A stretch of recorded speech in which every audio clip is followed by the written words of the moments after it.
Sappar Zeena daawwattoota keenya seenatu hojjetame muummichi ministeeraa bara kana hin dandamne danda'amulleef hin taa'u jeetti bifa addaatiin biyyoota daangaa ollaa Itoophiyaa jiran kamiyyuu to'annaa biyya saniitiin ala sikuritii biyya saniitiin ala daangaa biyya ollaa keenyaa kan akka Keeniyaa, Ereetiraa akkasumallee Ijiptii fi biyyoota Sudaan dabalatee biyyoota adda addaa ollaa Itoophiyaa tan hundumaayyuu sikuritii biyya saniitiin alatti daangaa biyya sanii cabsee seenee waan barbaade godhee deebuu danda'u bituutu dhagahame daawwattoota keenya waan ajaa'ibaati dhugaa rabbii kana eessaa bite Imaaraatiin waliigaltee waan hundaatu akka xumurantu dhagahamaa jira jechuudha Imaaraatirraa kan inni bitaa jiru jechuudha muummichi ministeeraa bara kana hin dandamne jira kenna dhugaa rabbii hin dandamne waan inni deemu hedduuf yeroo keessafuu biyyoota ollaa kanneen akka Eretiraatiin kokkee wal qabaa jiran kanatti jechuudha maal jechuudha Isaayyaas Afwerqii taatu gara Saawudii imaleeti achi waan biraa dalagaa jira jechuudha inni immoo asiin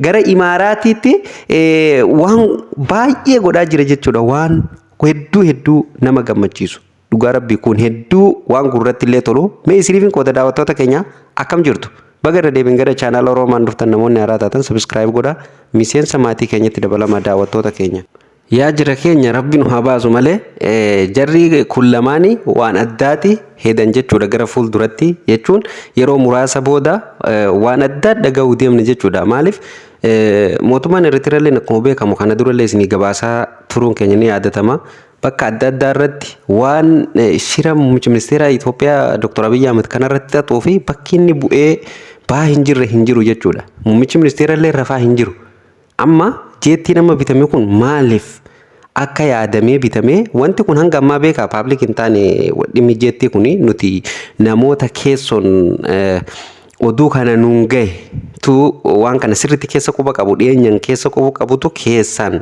dhossaadhaan nuun gahe malee amma namoonni biyya keessaa waan akkanaa kana osoo himaniyyuu rakkoodhaa beekaa maaliif jechuun hincitiidha kun waan muummichi ministeeraa itti jiru nuti guyyaa guyyaanii kan oduun nuun geessu waa hedduu osoo hin gabaasne yeroo keenya itti dhabnee yeroo isin gabaasnu waan dhabneef malee waa hedduutu nu bira jira daawwattoota keenya waa hedduu oduulee hedduun nu gaha jechuudha guyyaa guyyaan kanaaf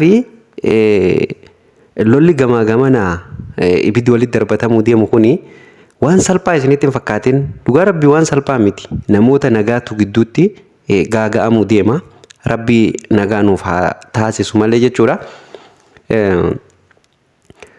waanuma hundaafuu ummanni keenya qophaa'us yaadus maalirratti akka qophaa'u maalirratti akka fuulleffatu maaliin akka of eegu biyya keenya Oromoof Oromiyaaf akkamitti akka dhaabbatu waan harka isaa jiru tan akkamitti akka jabeeffatu diinni akka cabsee mana isaa hin seenne akkamitti akka eeggatu kana ni beeka jechuudha Oromoon soo kanaafi muummichi ministeeraa wanti inni amma dalagaa jiru waan addaati daawwattoota keenya jeettiin inni amma Imaaraatirraa bite jedhamaa jiran kun jechuudha dhugaa rabbii jeetti Afrikaanuu hin qabne Afrikaanuu takka seenaa keessatti illee jeetti akkana Afrikaanuu bitattee hin beektu akka jedhamaa jirutti jechuudha sigalee kormichi yeroo muraasa keessatti Ereetiraa bakka dhabamsiisuuf waan muratillee ni fakkaata garuu Ereetiraan waa hedduun rifaatu hamaa keessa jirti akkasumaan uummannu hin jiru uummanni illee namicha kan jiru namichi ufiifuu akkaataa itti namicha kana jalaa ba'u barbaadu jira jechuudha uummanni Ereetiraa mataa ofiitiif gaafa waan hanga kana ilkee hanga kana argate fonqolchuun nama hin dhibdu jechuudha hundaafuu mootii gonfoo biyya Ereetiraa waggaa 30 meeqaf harkaa qabu kana yeroo muraasa keessatti lammiileen Ereetiraa diyaaspooraan biyyoota adda addaati irratti waliigalee akka fonqolchuuf deeman ifaan ifatti lafa kaa'amee jira warreen garee mootummaa kanaan kokkee wal qabaa jiran fakkeenya bakkuma amma paartii mormituu ummata Oromoo irraa paartii mormituu jemee kophaa jiru kanatti warreen Ereetiraa keessatti illee paartii tahanii mootummaa kana fonqolchuuf deeman biyyoota alaa keessatti gurmaanii keessafuu biyyoota akka Awurooppaa keessatti baay'inaan gurmaanii kan jiranii Garee san kana dura illee isiniif gabaasuun keenya ni yaadatama. Garee nama meeqa of keessatti qabatee jiru Finfinneetti illee waajirri kennamee fi muummicha ministeeraatiin beekamtiin kennamee fi achi keessatti si galee waajjira isaanii babal'ifataa jiran. Kuni maal jechuudha? Hangam takka ummanni akka ummata Eertiraa ummanni Eertiraa hangam takka akka mootummaa ofii kana jibbee jiruu fi mootummaa kana ofirraa kaasuu fedhu namatti mul'isa jechuudha. Akkasumallee kufuuf hangam takka hanga inni rarra'ee jirutu nama mul'ata jechuudha. Gubbaan amma immoo yeroo inni bikka adda addaa deemee shira xaxuuf olii gadi deemutti haannoo hunoo lukkuun haateeti billaa ofiin qaltu baaftee jan. Deemsi hanga kana dura muummicha ministeera illee hin aarsine. Deemsi nama Saudi Arabiyaa deeme kuni baay'ee waan muummicha ministeera aarsellee ni fakkaata. Eeguma inni Saudi Arabiyaa deeme akkuma beekamu guyyaa kaleessa illee guyyaa dheengaddaa viidiyoo isinii gabaaseetiin ture. Muummichi ministeera jechuun kan waan Itoophiyaa keessatti ta'u hundumaa immoo muummicha ministeeraa jenna gama. Raayyaan ittisa biyyaa godhee eenyuun godhee walumaa galatti hundinuu kolonii isaa jala waan jirtuuf isuma jenna. Waraanni Itoophiyaa eega inni gara Saudii malee boodaanii taankii fi jeetii qaban hundumaa gara Asabitti deemanii fuula deeffatanii deemanii waan akka jiran isiniif gabaasnee jira jechuudha guyyaa dheengaddaa. Amma immoo jeettiin bitamee jechuutu gadi bahee jira jechuudha. Waan ajaa'ibaati bar. Waan ajaa'ibaati. Waa meeqa ta'e mee ilaal. Waraana waan qabu achitti achi garagalchan jii Itoophiyaan. Sigalee gara Asabiitti. Idduma kanaan ammallee jeetti bitamee jedhanii kana gabbaasan jechuudha waan biraa. Oduu haaraa beekaa kun. Oduu hin citiiti ilaal. Walumaa galattu jarri lamaanuu ciisee bulaa hin jiruu jechuudha. Kunis asiin gaaraa fi tulluu hunda qaxxaamuree lagaa fi dhiibu hunda bahee diinota Itoophiyaatti olloomee yookaan olloota Itoophiyaatti olloomee Itoophiyaatti diinoomsuu barbaada ollaa. Sigalee. Kunis immoo osoo inni kana yaadu kasan caalu itti fidaa jira jechuudha. Kasan caalu.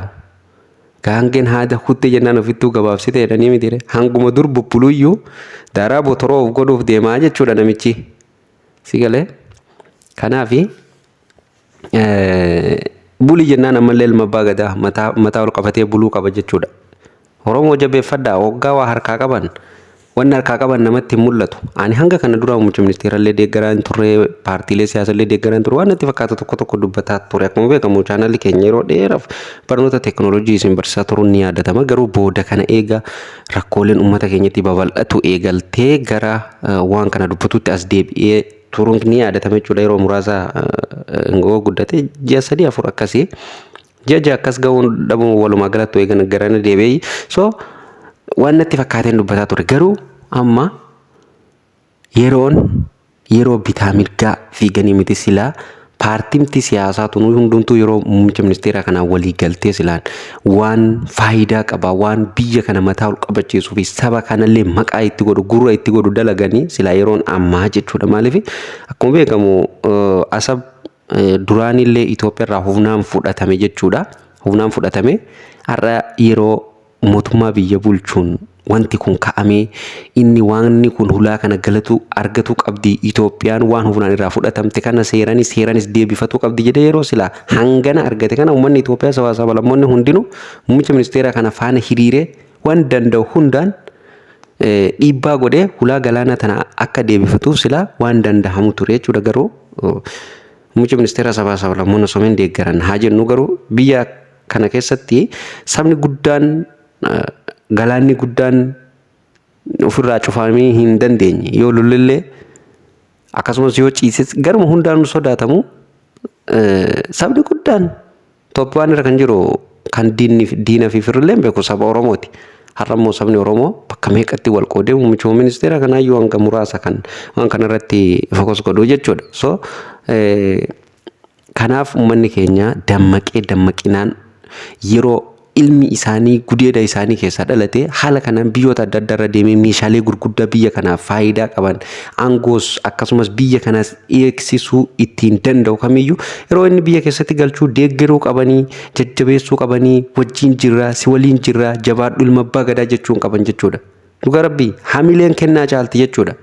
Hamileen wanni namni afaan hamilee nama godhu kennaa caalti waa hedduu caalti. Kanaaf jajjabeeffamuu qaba. miidiyaanis lafaanis deeggarsi garuma kamiinuu godhamuu fi qaba. Hundaafuu milkaa'ii galii jennaanii eegaa kan gidduu kanatti miidhamu immoo hawaasa. Jarri gamaa gamana ibidda walitti darbatuu fi gaara gamaa gamanarra ta'aniiti kan ibidda darbatanii gochaanis kallattii fi alkallatti illee haa ta'u kan miidhamu ummata gidduu kana jiru hawaasa nagaati. Hundaafuu rabbi nagaa haa buusuu ijoollee keenya kan raayyaa ittisa biyyaa keessa jiranii fi waraanuma kamiyyuu keessa hamma gandaa hamma milishaa keessatti jiranii fi kan milishaan ala jiranillee hundaawwan mootummaa kana waliin jiran hundumaayyuu balaa as deemtu hundumaa rabbi haa dandamachiisu jecha daawwattoota keenya kabajamoo fi jaallatamoo odeessaaleen keenya har'a isiniif qabannee dhufnelleen kana fakkaata jechuudha. Oduulee gaggabaaboo kana wal fakkaatu dabalataan guyyaa guyyaan argatuuf fuula YouTube Oromoon subscribe godhuu hin dagatina. Akkasumallee viidiyoo laayikii godhaa daawwattoota keenya namoota hedduu bira akka dhaqqabuuf yaada keessan komentii jala nuuf kaa'uu hin dagatina. Viidiyoo share waliif godhaa. Sagantaan keenya galgala kanaas irratti goolabama. Sagantaa itti aanuun hamma walitti deebinutti nagaa ta'a.